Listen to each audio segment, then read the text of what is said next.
നമസ്കാരം, ലൂസ് ടോക്കിലേക്ക് സ്വാഗതം. നമസ്കാരം. ലൂസ് ടോക്കിലേക്ക് ഒരിക്കൽ കൂടി എല്ലാവർക്കും സ്വാഗതം. രാജ്മോഹൻ, നമ്മൾ കുറേ വിഷയങ്ങൾ ഓടിച്ചു പോയി കഴിഞ്ഞിട്ട് നമുക്ക് റിപ്പോർട്ടർ വന്നെത്തണം. എന്താ ഇന്ന് ഒരുപാട് വാർത്തകളുള്ള ദിവസമാണ്. അതുകൊണ്ടാണ് അതെ. ആദ്യം യുദ്ധത്തിൻ്റെ ഇപ്പോഴത്തെ ഒരു അപ്ഡേഷൻ പറയൂ. യുദ്ധത്തിൻ്റെ ഏറ്റവും ഒടുവിലത്തെ അപ്ഡേഷൻ ട്രംപ് പ്രഖ്യാപിച്ച 5 ദിവസത്തെ വെടിനിർത്തൽ എന്തിനാണെന്നുള്ളത് ഇപ്പം കൂടുതൽ കാര്യങ്ങൾ പുറത്തു വന്നിരിക്കുകയാണ്. ആക്രമണം ശക്തമാക്കാൻ വേണ്ടി ഒരു 5 ദിവസത്തെ ഗ്യാപ്പ് എടുത്തതാണെന്ന് ഇപ്പോൾ നമുക്ക് മനസ്സിലായി.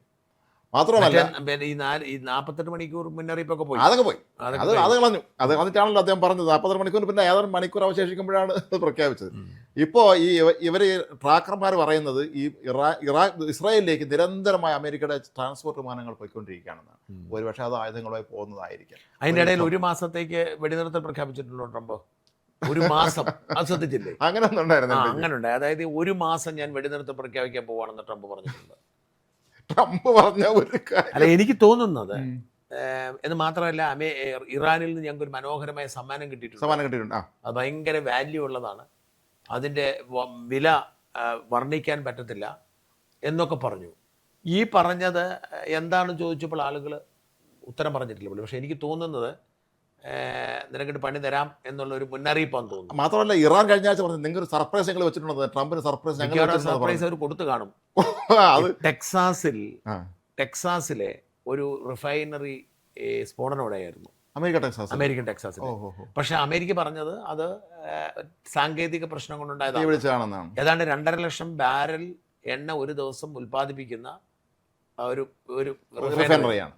ഇനി അഥവാ ഇത് വല്ലതും ആണോ അവർക്ക് കിട്ടിയിരിക്കുന്ന സമ്മാനം എന്നുള്ളത് നമുക്കറിയില്ല. അന്ന് സർപ്രൈസ് വെച്ചിട്ടുണ്ടെന്ന് ഇറാൻ പറഞ്ഞപ്പോൾ നമ്മൾ ആദ്യം എന്താണെന്ന് മനസ്സിലായില്ല. പിന്നെ എനിക്ക് തോന്നുന്നത് ഡിഗോ മിസൈൽ അയച്ചതാണോ എന്നൊരു സംശയം അറിയില്ല. സർപ്രൈസ്. അപ്പം ഞാൻ മനസ്സിലാക്കുന്നത് ട്രംപ് വളരെയധികം അനനയനത്തിന് ശ്രമിച്ചു. അതുകൊണ്ടാണ് ട്രംപ് പരമാവധി ശ്രമിച്ചു. കാരണം ട്രംപിൻ്റെ ഒരു രീതി അനുസരിച്ച് ഇവരുമായി ഇനി മതി ഇത്രയും. കാരണം ഇതിൻ്റെ ഏറ്റവും വലിയ പ്രശ്നം എന്താണെന്ന് വെച്ചാൽ, യുദ്ധത്തിൻ്റെ ഏറ്റവും വലിയ പ്രശ്നം അവർക്ക് മിസൈൽ അയക്കുന്നതിനേക്കാൾ ചെലവാണ് ഇവർക്ക് മിസൈലിനെ നിർവീര്യമാക്കാൻ. ഇറാന്റെ ഒരു മിസൈൽ നിർമ്മിക്കാൻ $35,000 മതി. അതിന് നിർവീര്യമാക്കാൻ $40 ലക്ഷം.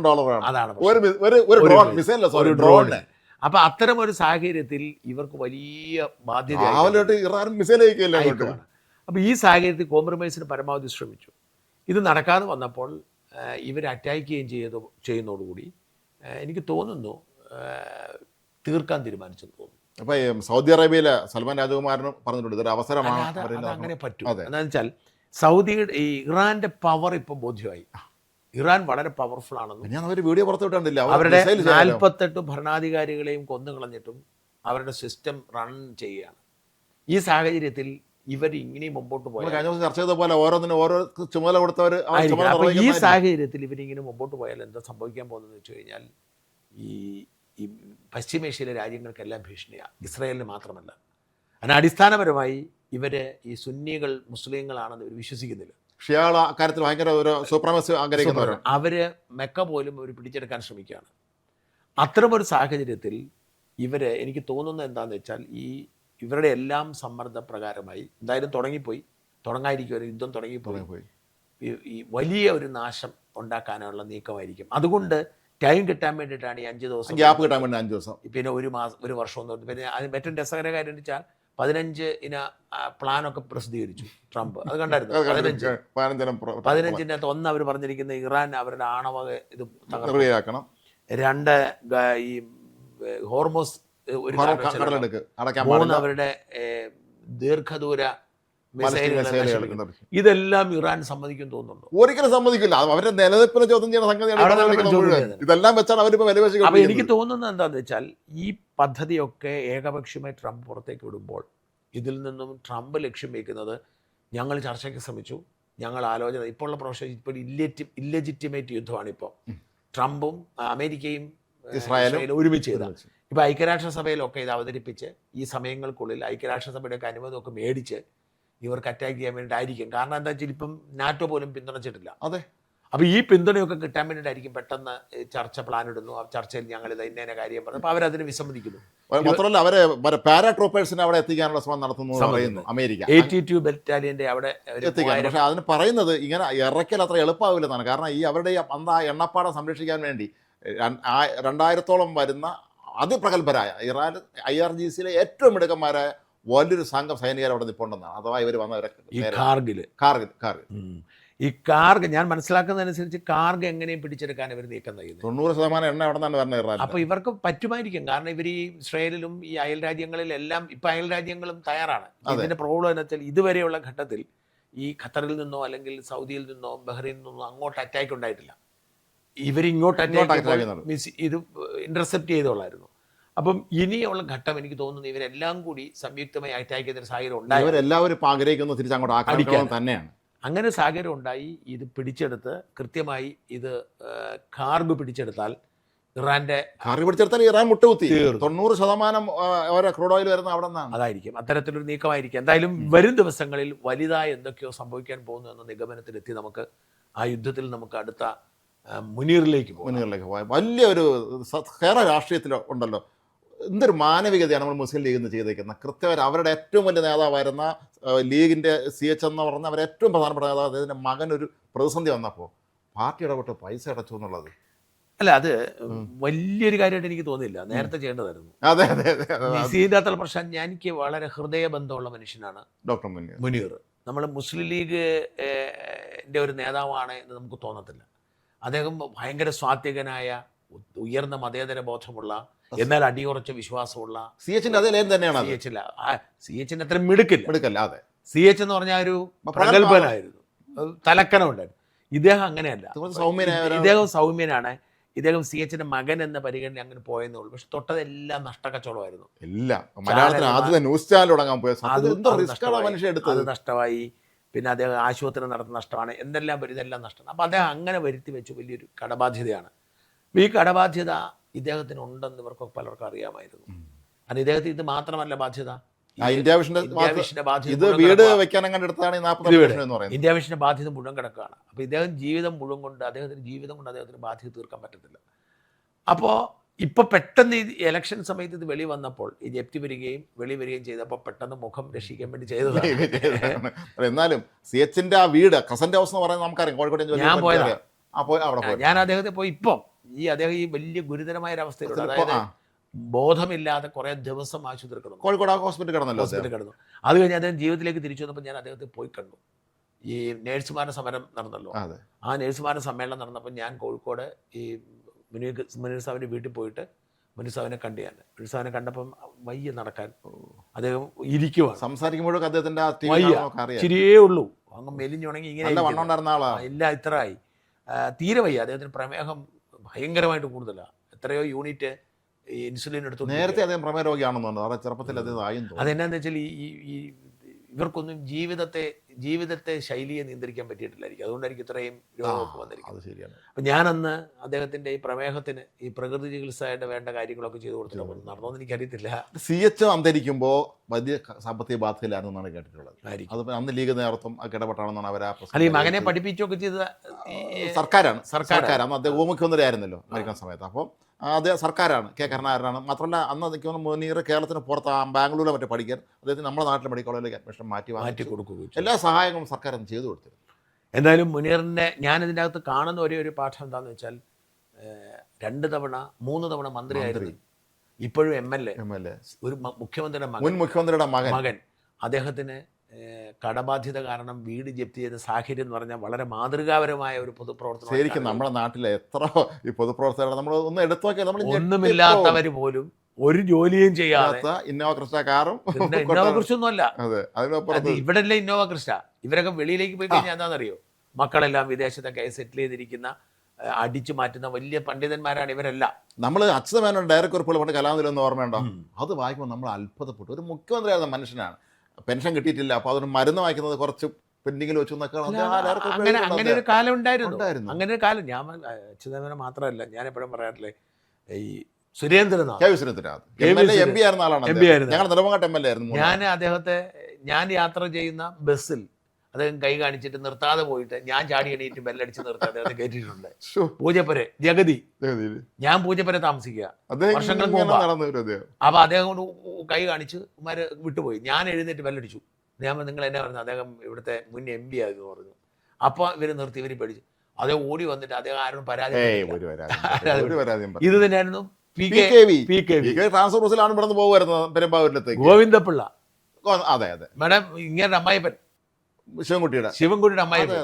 ശിവന്റെ അമ്മായിപ്പൻ എപ്പോഴും ഞാൻ നമ്മുടെ ആ ട്രിവാൻഡ്രം ബില്ല് അതെ ആ ഭാഗത്തുനിന്ന് ഇങ്ങനെ മുണ്ട് മടക്കി കുത്തിയിട്ട് കയ്യില് കയ്യില് അവർ സഞ്ചി. തോൾസഞ്ചിയൊക്കെ ആയിട്ട് ഇങ്ങനെ ഊട്ട കാത്തിരിക്കുന്നത് ഞാൻ കാണുമായിരുന്നു എപ്പോഴും അല്ല ഞാൻ താമസിക്കുന്ന സുഭാഷ് നഗറാണ്. സാറിന്റെ വീട് അവന്റെ അടുത്താണല്ലോ. സാർ പലപ്പോഴും രാവിലെ ഇതേപോലെ അവിടെ ഓട്ടോയ്ക്ക് വേണ്ടി വരുന്ന കണ്ടു. ഇപ്പോഴും ആ ശ്രേണിയിലുള്ള ഇപ്പം പന്ന്യൻ രവീന്ദ്രൻ പന്നി ആ ശ്രേണിയിലുള്ള പാലോളി മുഹമ്മദ് കുട്ടി കുട്ടി എത്രയോ പേരുണ്ട്. ഈ അങ്ങനെ പണ്ട് മനോരമ പത്രത്തിൽ ഒരു ഫീച്ചർ വന്നിരുന്നത് 80s-ലാണ്. അപ്പോൾ ഈ MLA ക്വാർട്ടേഴ്സിൽ തുണി അലക്കുന്ന ആ മനുഷ്യനായിട്ടുള്ള ഒരു സ്റ്റോറിയാണ് അയാൾ വെച്ചിട്ട്. അപ്പോൾ എത്ര MLA എത്ര ഷർട്ടുണ്ട് എന്നൊക്കെ ഉള്ള കണക്കാണ്. അപ്പോൾ പലർക്കും 50 ഷർട്ട് 60 ഷർട്ട് അങ്ങനെയൊക്കെ ഉണ്ട്. ഈ പാച്ചേനി കുഞ്ഞിരാമൻ എന്ന് പറഞ്ഞൊരു CPM-ന്റെ പഴയ ഒരു MLA ഉണ്ടായിരുന്നു. അദ്ദേഹത്തിന് 2 ഷർട്ടാക്കാണ്ടേ ആകെ 2 ജോഡി ഡ്രസ്സാക്കാണ്ടേ ഉള്ളൂ. ഇത്രേ ഉള്ളൂ അദ്ദേഹത്തിന്. അപ്പോൾ അദ്ദേഹം സ്വയം കഴിവ് ഉപയോഗിക്കുന്ന ആളായിരുന്നു എന്നൊക്കെ പറഞ്ഞ് വാർത്ത വന്നിട്ടുണ്ടായിരുന്നു. അപ്പൊ അത്തരത്തിലുള്ള ഒരു മഹത്വം ഇദ്ദേഹത്തിന് ഇപ്പോഴും ഉണ്ട് എന്നുള്ളത്. അദ്ദേഹം ഇത്രയായിട്ടും പൊതുമരാമത്ത് പോലൊരു വകുപ്പ് കയ്യിലിരുന്നിട്ടും അദ്ദേഹം അഴിമതി നടത്തി. മാത്രം പിതാവ് ഇതുപോലെ ഒന്നും നേടിയിരുന്നില്ല. മറ്റു പലരും പിതാവിന്റെ സമ്പാദ്യം കൂടെ ഉപയോഗിച്ചൊരു രാജാക്കന്മാരെ ജീവിക്കുന്നവരുണ്ട്. നമുക്ക് അടുത്തത് എന്താണ് ഈ വിഷയത്തിൽ നിന്ന് അടുത്തതിലേക്ക് കിടക്കുന്നത്? സലിം കുമാറിന്റെ കഴിഞ്ഞ ദിവസം സലീം കുമാറിന്റെ അത് ഈ സലീം കുമാർ ഒരുപാട് തവണ മരിച്ചു എന്ന് വാർത്ത വന്നിട്ടുള്ള ഒരാളാണ്. നല്ല മദ്യപാനിയാ. അതെ അതെ ഞാൻ അദ്ദേഹത്തിന്റെ ഒരു വീഡിയോ കണ്ടിട്ടുണ്ട്. അടിച്ച് കീണ്ടായിട്ട് ഗൾഫിലെങ്ങാണ്ട് പോയിട്ട് പാമ്പായിട്ട് നടക്കുന്ന ഒരു വീഡിയോ കണ്ടിട്ടുണ്ട്. അദ്ദേഹം പക്ഷേ അതെ MA വരെ പഠിച്ചിട്ടുണ്ട് മഹാരാജ് കോളേജിൽ. അതാണ് അദ്ദേഹം തുറന്നു പറഞ്ഞു. അദ്ദേഹം ഞാൻ കോൺഗ്രസ്സുകാരനാണെന്ന് എപ്പോഴും പറയാറുള്ള ആളാണ്.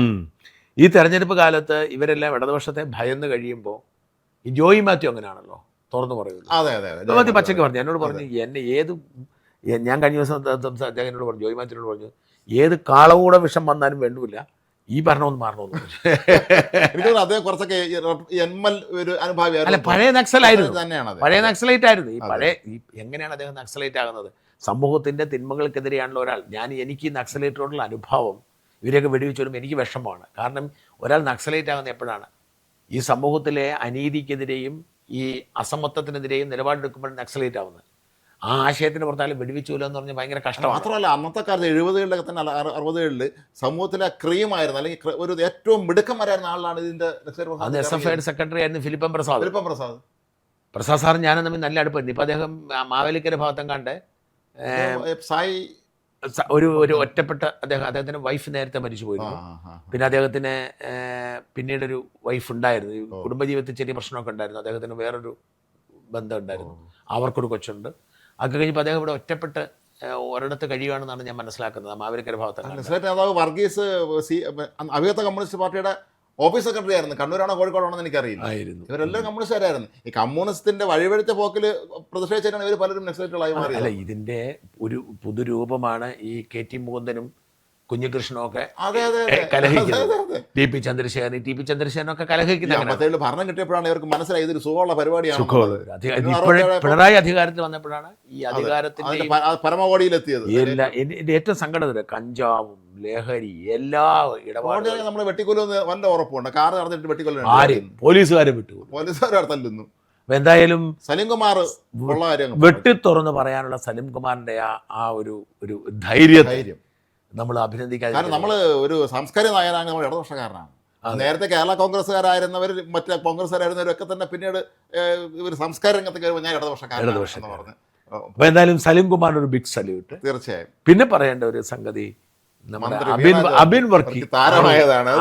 ശരിക്കും പറഞ്ഞാൽ ഇത് കണ്ടോണ്ട് ഞാൻ വീട്ടിൽ നിന്ന് കണ്ടോണ്ടിരിക്കരുത്. അപ്പൊ എനിക്ക് തോന്നി സത്യം പറഞ്ഞ മന്ത്രി പോയതായിരുന്നു. അത് ഞാൻ ഇന്ന് നമ്മുടെ വാഴക്കൻ എന്നെ വിളിച്ചായിരുന്നു, വേറെ കാര്യത്തോട് വിളിച്ചത്. വാഴക്കനോട് നിങ്ങളുടെ അബിൻ വർക്ക് കൊള്ളാമല്ലോ, ഐ ഗ്രൂപ്പുകാരനാണല്ലോ അബിൻ. അവ പറഞ്ഞു അവൻ കസറി അവിടെ ചെന്നിട്ട് ബുദ്ധി അല്പമെങ്കിലും ഉണ്ടെങ്കിൽ വീണ ഈ പരിപാടിക്ക് പോകുമെന്ന് ചോദിച്ചു. ഒന്നാമത് ഈ അബിൻ വർക്കി ഉരുളക്കുപ്പേരി പോലെ മറുപടി പറയുന്നത് കൃത്യമായി പറയുന്നത്. അതായത് ഇത് അക്ഷരാർത്ഥത്തിൽ ഈ വീണയ്ക്ക് ഇതുവരെ ഉണ്ടായിരുന്ന എന്തായിരുന്നു, വീണ ഓൾറെഡി പിന്നിലാണ്. അപ്പൊ വീണ പൂർണ്ണമായും പിന്നിൽ പോകുന്ന തരത്തിൽ, അതായത് ഏറ്റവും വലിയ, അതായത് അങ്ങനെ ഒരു പരിപാടിക്ക് പോയതോടുകൂടി വീണ ജോർജ് കംപ്ലീറ്റ്ലി സീറോ ആയി. വിചിത്രമായ കാര്യം, മാധ്യമപ്രവർത്തകരായിരിക്കും ഇതുപോലെ പലരും ഇന്റർവ്യൂ നടത്തി ആത്മവിശ്വാസത്തിൽ പോയതാ. ഇതിന്റെ പ്രോബ്ലം എന്ന് വെച്ചാൽ പത്തനംതിട്ട പ്രസ് ക്ലബ്ബാണ് ഈ പരിപാടിക്ക് വിളിച്ചത്. അപ്പൊ പോയില്ലെങ്കിൽ എന്ത് വിചാരിക്കും എന്നോർത്ത് പോയതായിരിക്കും. കുമ്മനം വന്നുമില്ല. അതാണ് ബുദ്ധി. കുമ്മനത്തിന് ഈ ഇഷ്യൂ പെട്ടെന്ന് സ്ഥാനാർത്ഥിയായതാണല്ലോ. ഈ ലോക്കൽ ഇഷ്യൂവിനെ കുറിച്ച് വലിയ ധാരണ കാണത്തില്ല. ബുദ്ധി എന്താണ്, വരാതിരിക്കുക. ഇവര് പത്തനംതിട്ടയിലെ മന്ത്രിയാണ്, പത്തനംതിട്ട MLA ആണ്. അവിടേക്ക് അവർക്കുണ്ടായിരുന്ന ആത്മവിശ്വാസം എന്താ വെച്ചാൽ ഇവൻ കോലഞ്ചേരിയിൽ നിന്ന് വരുവാ, അതെ, നാട്ടുകാരനല്ലല്ലോ, നാട്ടുകാരനല്ല. സപ്പോർട്ട് എനിക്കല്ലേ എന്ന് കരുതി കാണും. ആ സംഭവം ഉണ്ടായി. പക്ഷെ അക്ഷരാർത്ഥത്തിൽ പാളിപ്പോയി. അപ്പം ഇതിൻ്റെ അകത്ത് അവിടുത്തെ ഈ സ്ഥാനാർത്ഥി തന്നെ ബന്ധപ്പെട്ട ഒരു അതൃപ്തിയുള്ള ആളാണ് ഞാൻ. എനിക്ക് അഭിനെ ഇഷ്ടമാണ്, അഭിൻ മിടുക്കനാണ്, അഭിൻ MLA ആവേണ്ടവനാണ്. ഇപ്പം ഈ രാഹുൽ മാങ്കൂട്ടത്തിനും അഭിനും തമ്മിലുള്ള മത്സരം നമ്മളെടുത്താൽ ഈ രാഹുൽ മാങ്കൂട്ടത്തിന് ഒരു മാസ് സപ്പോർട്ട് ഉണ്ടായിരുന്നു. A ഗ്രൂപ്പിൻ്റെ സപ്പോർട്ട്, ഷാഫിയുടെ ആളെ, അങ്ങനെ മാസ് സപ്പോർട്ട്. പിന്നെ രാഹുലിൻ്റെതായിരുന്നു മിടുക്കനാണ്. എന്നിട്ടും നിശബ്ദമായി ഒറ്റയ്ക്ക് ഭയങ്കരമായി മുമ്പിലെത്തിയവനാണ് അഭിന്. അവൻ സത്യത്തിൽ പറഞ്ഞ് ഈ രാഹുൽ രാജിവെച്ചപ്പോൾ യൂത്ത് കോൺഗ്രസ് പ്രസിഡന്റ് ആവുന്നത് അഭിനാണ്. കാരണം ഇവൻ രണ്ടാമനാണ്, അടുത്ത വൈസ് പ്രസിഡന്റ് ആണല്ലോ, അടുത്ത വൈസ് പ്രസിഡന്റ് ആണ്, പല വൈസ് പ്രസിഡന്റ് രണ്ടാമനാണോ. ഇതൊന്നും ചെയ്തില്ല. എന്ന് മാത്രമല്ല അഭിൻ മറ്റേ കുന്നംകുളത്തോ മറ്റെവിടെയെങ്കിലും അഭിന് സീറ്റ് കൊടുക്കണോ എന്ന അഭിപ്രായക്കാരനാണ് ഞാൻ. ഇപ്പൊ പെരുമ്പാവൂര് വന്നു. പെരുമ്പാവൂര് യാക്കോബക്കാരന്റെ പ്രശ്നമുണ്ട് എങ്കിൽ പോലും ഇപ്പൊ യാക്കോബക്കാരനല്ല, ഇതേ ഓർത്ത്. പക്ഷെ ഇപ്പൊ അവിടെ യാക്കോബക്കാരനല്ല പെരുമ്പാവൂര് കൊടുത്തിരിക്കുന്നത് യാക്കോ പകരം. അപ്പം അത് ചെയ്യേണ്ട ആവശ്യമില്ലായിരുന്നു. പക്ഷേ മാത്രമല്ല അവിടെ പ്രാദേശികമായി വിജയ് ഇന്ദുജോടന് വേണ്ടി രാഹുൽ മാങ്കൂട്ടത്തിന് താല്പര്യമില്ലായിരുന്നു അഭിനോട്. ഇവർ രണ്ട് ഗ്രൂപ്പാണ്, ശക്തമായ രണ്ട് ഗ്രൂപ്പാണ്. പക്ഷെ ഇതൊക്കെയാണ് യാഥാർത്ഥ്യമെങ്കിലും അഭിൻ അവിടെ വന്നിറങ്ങി ഇവൻ ഭയങ്കരമായിട്ട് ആളുകളെ കയ്യിലെടുത്ത് മുന്നേറുക, ഗംഭീരമായ ചോടുവെപ്പായത്.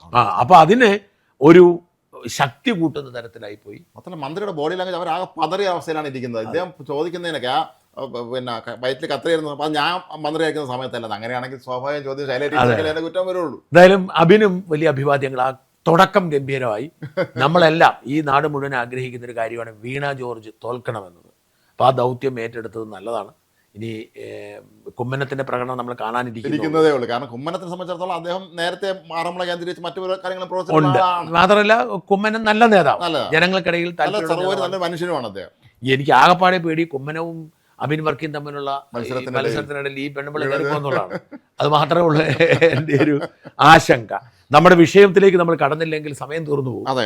അതുകൊണ്ട് നമ്മൾ പെട്ടെന്ന് നമ്മുടെ പ്രധാന വിഷയത്തിലേക്ക് കടക്കുന്നു. പ്രധാന വിഷയം റിപ്പോർട്ടർ ചാനൽ എന്ന് സംഭവിച്ചത്. രാജ്ഭവൻ എന്താണ് മനസ്സിലായത്? റിപ്പോർട്ടർ ചാനൽ എനിക്ക് മനസ്സിലായ കാര്യം, റിപ്പോർട്ടർ ചാനൽ 2021 മുതൽ ഇന്ന് വരെ പ്രവർത്തിച്ചിരുന്നത് സുരക്ഷാ ലൈസൻസ് ഇല്ലാതെയാണ് എന്നുള്ളതാണ്.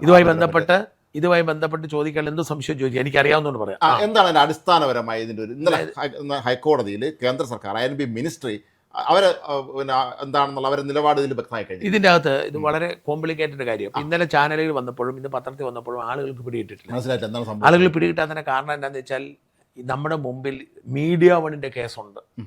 അപ്പൊ മീഡിയ വണ്ണിന് ഇങ്ങനെ പൂട്ടിപ്പോകും പറഞ്ഞ് നമ്മളെല്ലാവരും ഒരുപാട് വാർത്ത നിർത്തുകയും ചെയ്തിരുന്നല്ലോ. കുറച്ച് ദിവസം നിർത്തി വെച്ചിട്ട് മീഡിയ വൺ പൂട്ടിപ്പോയില്ല, മീഡിയ വൺ പറഞ്ഞു. അപ്പൊ അതുകൊണ്ട് തന്നെ ആളുകൾ ഇതിന് ഗൗരവം കൊടുക്കുന്നില്ല. ഇതൊക്കെ എപ്പോഴും ഉള്ളതാണെന്ന രീതിയിലുണ്ട്. പക്ഷേ യഥാർത്ഥത്തിൽ ഈ വിഷയം ആദ്യം മീഡിയ വണ്ണിനെ മനസ്സിലാക്കണം. മീഡിയ വണ്ണിൻ്റെ 10 വർഷത്തേക്ക് മീഡിയ വണ്ണിന് ആദ്യം ലൈസൻസ് കിട്ടുന്നു.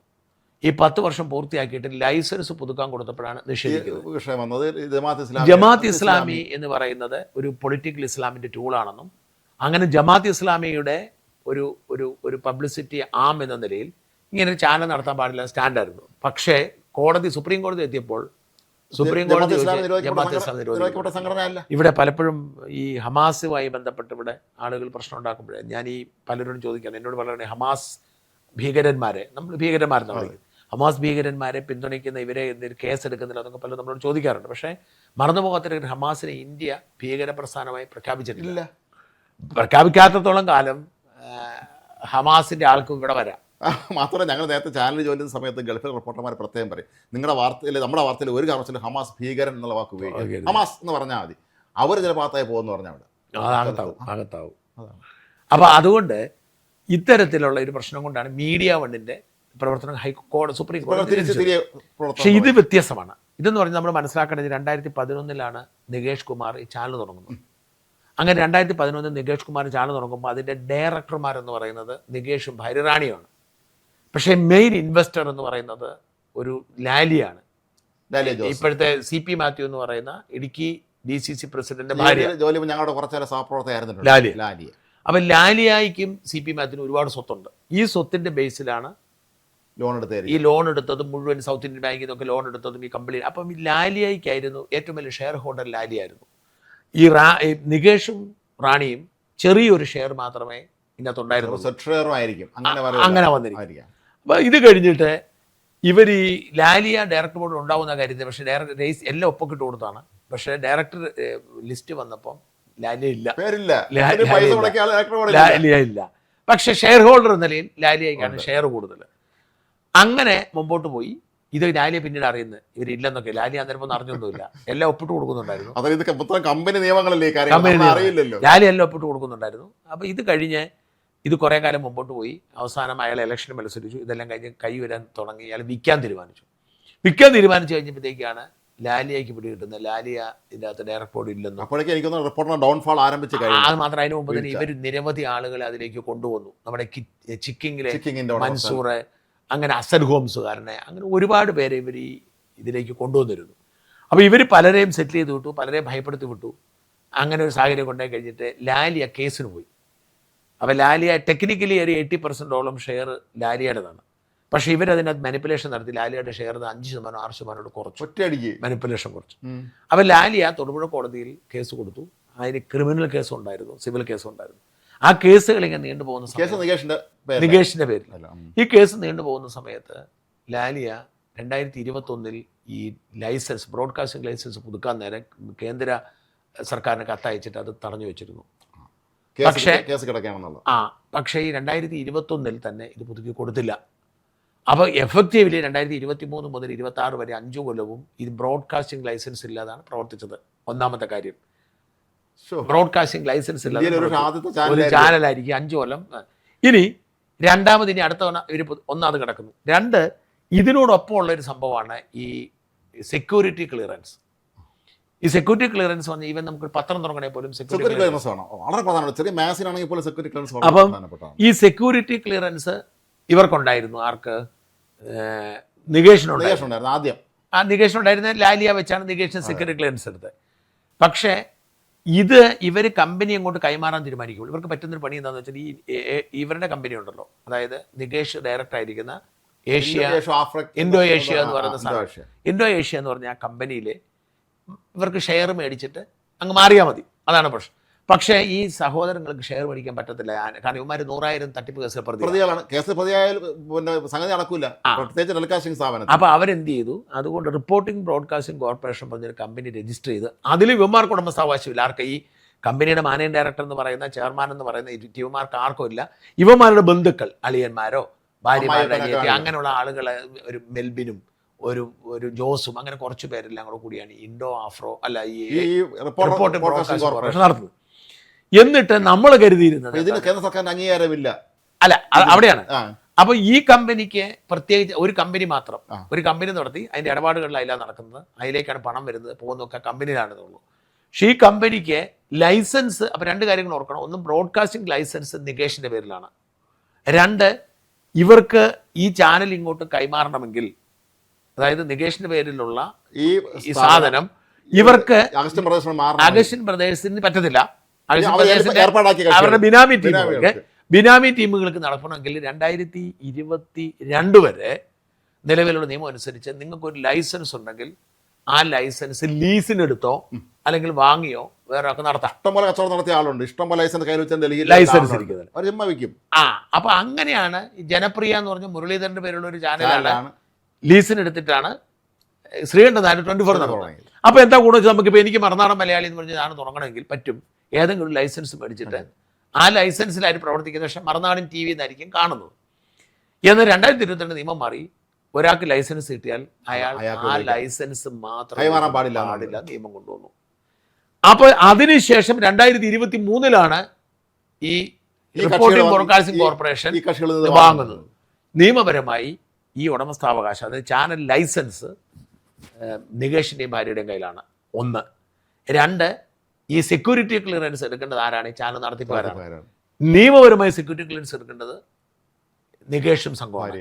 പക്ഷേ ഇതിപ്പോൾ അവർ ഞങ്ങളാണ് മാനേജിംഗ് ഡയറക്ടർ, ഞങ്ങളാന്ന് എല്ലാവരും പറഞ്ഞ സ്ഥിതിക്ക് ഇത് ഇവരല്ല നടത്തുന്നത്, മറ്റവരാന്ന് വ്യക്തമായിരിക്കണം. കാരണം ഇനി നികേഷിന് പോയി കഴിഞ്ഞാൽ നികേഷ് നടത്തുന്ന തെളിവ് വേണം. കാരണം ഇതിന്റെ അക്കൗണ്ട് എല്ലാം വരുന്നത് ഈ കമ്പനിയിലേക്കല്ല. നികേഷിന്റെ ഏഷ്യ ആഫ്രിക്ക എന്തുവാ പാരന്റ് സ്ഥാപനം, ആ പാരന്റ് സ്ഥാപനത്തിലേക്ക് ഒരു വരുമാനവും ഇല്ല, പൈസ വേറെ. അപ്പൊ പിന്നെ ഒരിക്കലും നികേഷിന് സെക്യൂരിറ്റി ക്ലിയറൻസ് കിട്ടത്തില്ല. അതേസമയം നികേഷിനെ ഈ സാധനം ഈ ബ്രോഡ്കാസ്റ്റിംഗ് ലൈസൻസ് റിപ്പോർട്ടർ ചാനലിലേക്ക് മാറ്റി കൊടുക്കാനും പറ്റത്തില്ല. കാരണം അത് നിയമപരമായി 22 ശേഷം മാറ്റി കൊടുക്കാൻ പറ്റത്തില്ല. അപ്പോൾ എഫക്റ്റീവ്ലി എന്ത് സംഭവിച്ചിരിക്കുന്നു വെച്ച് കഴിഞ്ഞാൽ റിപ്പോർട്ടർ ചാനലിൻ്റെ ഉടമസ്ഥാവകാശം ഇവർക്ക് നഷ്ടപ്പെട്ടിരിക്കുന്നു. ഈ മുതലാളിമാർ വാങ്ങിയെന്ന് പറയപ്പെടുന്ന ഇതിനോടകം തന്നെ അവന്മാരായിരുന്നില്ല. കാരണം ഞാൻ പറഞ്ഞു മേൽബിനും ജോസുമാണ് അതിൻ്റെ ആൾക്കാർ, വേറെ ആൾക്കാരാണ്, ഇവരുടെ ബന്ധുക്കളാണ്, ഇവരുടെ ഭാര്യയുടെ മക്കളോ ഒക്കെയാണ്. Very good. ആ കമ്പനിക്ക് റിപ്പോർട്ടർ ചാനൽ നടത്താനുള്ള അധികാരമില്ല, ഒരു ബന്ധവുമില്ല. അപ്പോൾ ഇത് ബിനാമി ഇടപാടായി. അടുത്ത നിയമം വരും. ഇപ്പോഴത്തെ അവസ്ഥയിൽ ഒന്ന് നിയമവിരുദ്ധമായി പ്രവർത്തിക്കുന്നു, ഒരു ചാനൽ നിയമവിരുദ്ധമായി പ്രവർത്തിക്കുന്നു. രണ്ട്, ഈ ഇടപാടുകളെല്ലാം ബിനാമി ഇടപാടുകളെ വ്യാഖ്യാനിക്കപ്പെടും. ഉറപ്പാണല്ലോ അത്. കാരണം വേറെ സാധനം അപ്പൊ എന്നാ സംഭവിക്കാൻ പറ്റും? ഇന്നലെ ഇത് ഇവിടെയാണ് നമ്മൾ മനസ്സിലാക്കേണ്ടത്. ഈ പലർക്കും ഇതൊക്കെ അറിയായിരുന്നു. അപ്പോൾ ഇവർക്കെല്ലാം വലിയ ബന്ധമുള്ളത് കൊണ്ട് അപ്പോൾ ഒരു ചാനലിൽ ലൈസൻസ് ഇല്ല എന്ന് കേന്ദ്ര വാർത്താ വിതരണ പ്രക്ഷേപണ മന്ത്രാലയത്തിന് അറിയാതിരിക്കുമോ? അവിടെ നിസ്സാര കാര്യം പോലെ അവരറിയാം. അവിടെ അതിൻ്റെ ഇടയിൽ എന്തെല്ലാം പരാതികൾ, എന്തെല്ലാം വിഷയങ്ങളും. ജയഹിന്ദ് TV കോൺഗ്രസ് കേന്ദ്രം ഭരിച്ചിരുന്ന കാലത്താണല്ലോ ആരംഭിച്ചത്. പക്ഷേ ലൈസൻസ് ആയിട്ട് അവരോട് വൈകി. കാരണം ആ കൂട്ടത്തിൽ ആരുടെ പേരിൽ എന്തോ നിസ്സാര കേസാണ് ഉണ്ടായിരുന്നത്. എന്നിട്ട് പോലും അതിന്റെ പേരിൽ ലൈസൻസ് തരണം നീണ്ടുപോയി.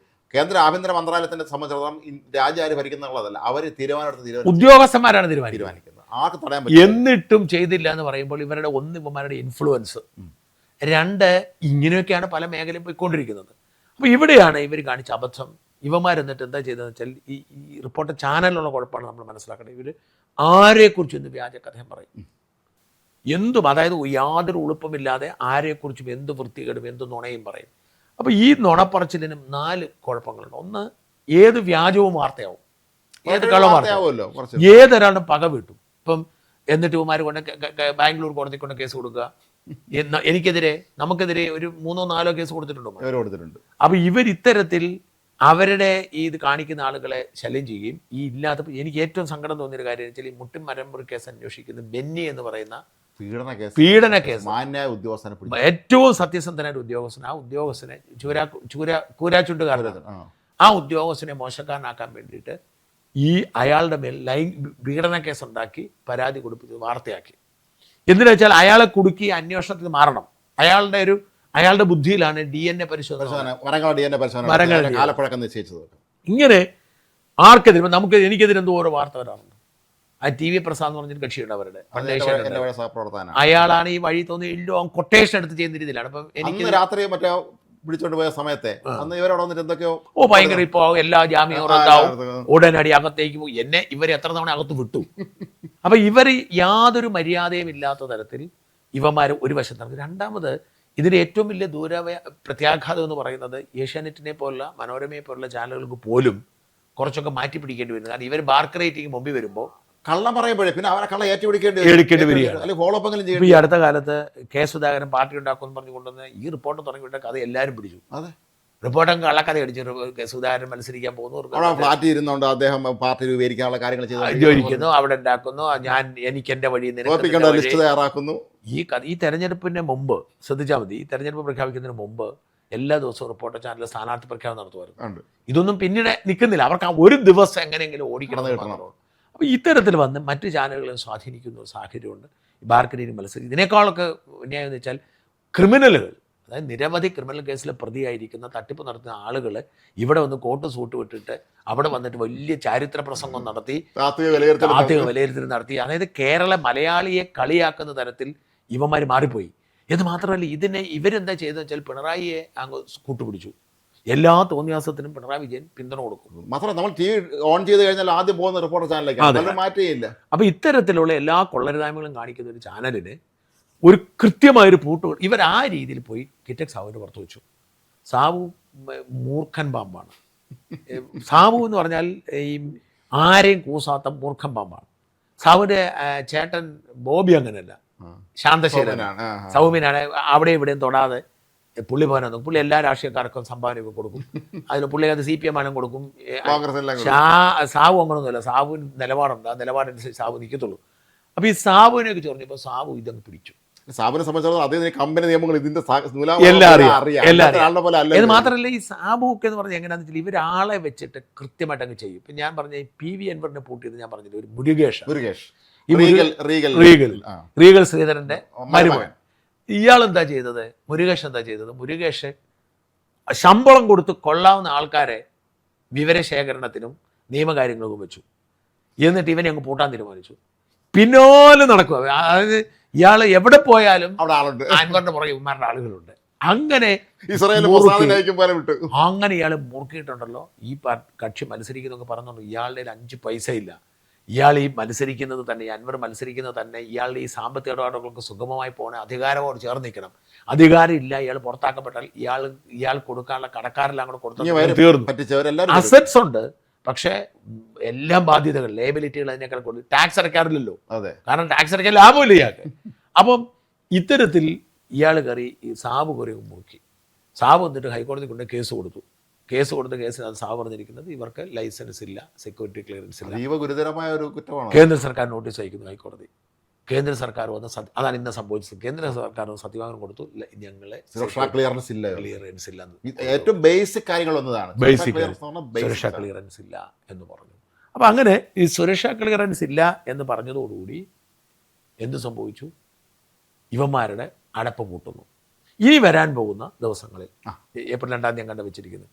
ഇതിനു മുമ്പ് ആകെപ്പാട് ഉത്തരം പറയേണ്ടത് നികേഷാണ്. കാരണം കേന്ദ്ര സർക്കാരിന്റെ കണക്കനുസരിച്ച് നികേഷിന്റെ ചാനൽ നോട്ടീസ് അയച്ചു. നികേഷ് വിശദീകരണം കൊണ്ട് കൊടുക്കണം. ഈ വിശദീകരണം കിട്ടുമ്പോൾ നികേഷ് പറഞ്ഞ എന്താണ്? ഒന്നെങ്കിൽ നികേഷ് ഞാനാണ് ചാനൽ നടത്തേണ്ടതെന്ന് പറയണം. അങ്ങനെ ഞാനാണ് നടത്തുന്നതെന്ന് നികേഷ് സ്റ്റേറ്റ്മെന്റ് കൊടുത്തു കഴിഞ്ഞാൽ ഈ പേപ്പറുകൾ പരിശോധിച്ച് നോക്കുമ്പോൾ ഇത് ബിനാമി കേസ് പ്രതിയാവും. ഈ ബാധ്യത നികേഷ് തലയിലും ആവും. അപ്പൊ നികേഷിന് പറയാൻ പറ്റുന്ന കാര്യമാണ് എന്താണെന്ന് വെച്ചാൽ സേഫായിട്ട് ഞാനിത് വിറ്റു എന്ന് പറയാം, ഞാൻ ഈ സ്ഥാപനം വിറ്റു. അപ്പോൾ അവന്മാർ ഉത്തരവാദികൾ, നിയമപരമല്ല വിൽപ്പന, അവിടെ നിങ്ങൾക്ക് ലൈസൻസ് ഇല്ല. ഇവരുടെ ആ ലൈസൻസ് ഇപ്പോൾ ബ്രോഡ്കാസ്റ്റിംഗ് ലൈസൻസ് റദ്ദ് ചെയ്യും. ഇപ്പൊ ബ്രോഡ്കാസ്റ്റ് ലൈസൻസ് ഉണ്ട്, ആരുടെ പേരില്? നികേഷിന്റെ പേരിൽ. അതങ്ങനെ റദ്ദ് ചെയ്യും. ബ്രോഡ്കാസ്റ്റിംഗ് ലൈസൻസ് റദ്ദ് ചെയ്യും.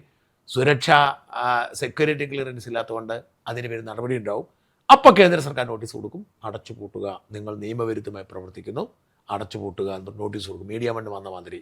ഈ നോട്ടീസ് കിട്ടുമ്പോൾ ഇവർക്ക് കോടതി പോകാം. പക്ഷെ കോടതി പോകുമ്പോൾ ഉണ്ടാകുന്ന പ്രശ്നം ഇതാണ്, ബേസിക് സാധനം ഇല്ലല്ലോ. സുരക്ഷാ ക്ലിയറൻസ് ഇല്ല, സാബു ജേക്കബ് നിപ്പുണ്ട്. മറ്റേന്ന് പറഞ്ഞാൽ ഈ സർക്കാരും ഇവരും നേരിട്ടായിരുന്നു, കേന്ദ്ര സർക്കാർ. അപ്പൊ ഈ സംസ്ഥാന സർക്കാരിന്റെ ഒക്കെ സഹായം ഉണ്ടായിരുന്നു ഇവർക്ക്. ഇവിടെ ആരും സഹായിക്കാൻ പോകത്തില്ല. അതോടുകൂടി നിയമവിരുദ്ധ കാര്യം ചെയ്യുക എന്ന് പറഞ്ഞാൽ എന്ന് മാത്രമല്ല, ഈ സമയത്ത് ഇവിടുത്തെ ഭരണമാറ്റങ്ങൾ ഉണ്ടാവും. അപ്പൊ സംസ്ഥാന സർക്കാരിന് ഒരു സഹായം ഉണ്ടാകത്തില്ലെന്ന് പ്രതീക്ഷിക്കാം. നമുക്കറിയില്ല, ഈ സർക്കാർ ആയതുകൊണ്ട് കോൺഗ്രസ് ആയിരുന്നു അറിയത്തില്ല, അറിയാൻ പറ്റത്തില്ല. അപ്പൊ എന്തായാലും നമ്മൾ ഇതിനെ പറയാൻ പറ്റുന്ന കാര്യം എന്ന് വെച്ചാൽ ഇപ്പോഴത്തെ ഒരു അവസ്ഥയിൽ റിപ്പോർട്ടർ ചാനൽ പൂട്ടും എന്ന ഒരു നിഗമനത്തിലെത്തേണ്ടി വരും. അങ്ങനെ തന്നെ നിഗമനത്തിൽ റിപ്പോർട്ടർ ചാനലിന്റെ കഥ കഴിയാറായി. വളരെ വളരെ സന്തോഷകരം. അതുകൊണ്ടായിരിക്കും സുജയ പാർവതി ഓടി രക്ഷപ്പെട്ടത്. സിഗ്നൽ കിട്ടി കാണും. അത് ഇതിന്റെ ഒരു അവസ്ഥ കഴിയാണ്. അരുൺകുമാർ വലിയ 10 ലക്ഷം രൂപ അരുൺകുമാർ ശമ്പളം കിട്ടിക്കൊണ്ടിരിക്കുന്നത്. വലിയ പാക്കേജാണ്. അപ്പൊ അരുണിനെ സംബന്ധിച്ചുള്ള അരുണിന് കിട്ടും. അരുൺ ഇവിടെ നിന്ന് ഇറങ്ങിയാൽ ഡിമാൻഡ് പോവും. റിപ്പോർട്ട് പൂട്ടി കഴിയുമ്പം ഇപ്പൊ അരുൺ ഒരുപക്ഷെങ്കിൽ ഇപ്പൊ നേരത്തെ പോകുമായിരുന്നു, ഈ പൂട്ടുന്നതിന് പോകുമായിരുന്നു, അരുണിന് 10-15 കിട്ടിയായിരുന്നു. പക്ഷെ ഇനിയിപ്പോൾ അരുണിന് ഡിമാൻഡ് പോകുമായിരിക്കും. കാരണം ഈ 10 ലക്ഷം കൊടുക്കുക ആരെടുക്കും എന്നുള്ള പ്രശ്നമൊക്കെ ഉണ്ടല്ലോ. എന്തായാലും കേരളം കണ്ട ഒരു പൊതു ശല്യമാണ് റിപ്പോർട്ടർ ചാനൽ. എങ്ങനെയാണ് നമ്മുടെ മാധ്യമ പ്രവർത്തനം ഇല്ലാതെ നമ്മുടെ സമൂഹത്തെ എങ്ങനെയാണ് അപമാനിക്കുന്നതിന് തുല്യമാണ്. CPM-ന് വേണ്ടി വിടുപണി ചെയ്യുന്നത് കുഴപ്പമില്ല, പക്ഷേ എന്തു നുണയും പറയുന്ന ആ ചാനലിൻ്റെ ഭാവി അവതാളത്തിലാവുന്ന അവസ്ഥ ഉണ്ടായിക്കൊണ്ടിരിക്കുന്നു. അല്ലെങ്കിൽ തന്നെ ഈ റിപ്പോർട്ടർ ചാനൽ ഉടമകളെന്ന് അവകാശപ്പെടുന്ന ഈ ട്രീ കട്ടേഴ്സ് ബ്രദേഴ്സ് അവന്മാരകത്താകാൻ പോവുകയാണ്. കാരണം ഈ കാട്ടിക്കൂട്ടുന്ന പരിപാടികളെല്ലാം അവർക്കെതിരായിരിക്കുകയാണ്. ഈ സർക്കാരിൻ്റെ കാലത്ത് ഈ കേസിൽ നിന്ന് അവർ ഊരി കൊടുക്കുമെന്ന് പറഞ്ഞാൽ നടന്നില്ല. അപ്പോൾ അതുകൊണ്ട് അത് വലിയ കുഴപ്പത്തിലേക്ക് പോയിക്കൊണ്ടിരിക്കണം. എന്തായാലും കേരളം ആഹ്ലാദത്തോടു കൂടി കൈയടിച്ച് സ്വാഗതം ചെയ്യേണ്ട ഒരു വാർത്തയാണ് റിപ്പോർട്ടർ ചാനലിൽ പ്രതിസന്ധി. നമുക്ക് ഒരുമിച്ച് കൈയടിക്കാം. ഈ കേരളം നന്നാവുന്നതിന് ലക്ഷണമായി കരുതാം. റിപ്പോർട്ടർ ചാനൽ ഇല്ലാതാവുന്ന ആ മുഹൂർത്തത്തിന് വേണ്ടി കാത്തിരിക്കാം. നന്ദി, നമസ്കാരം.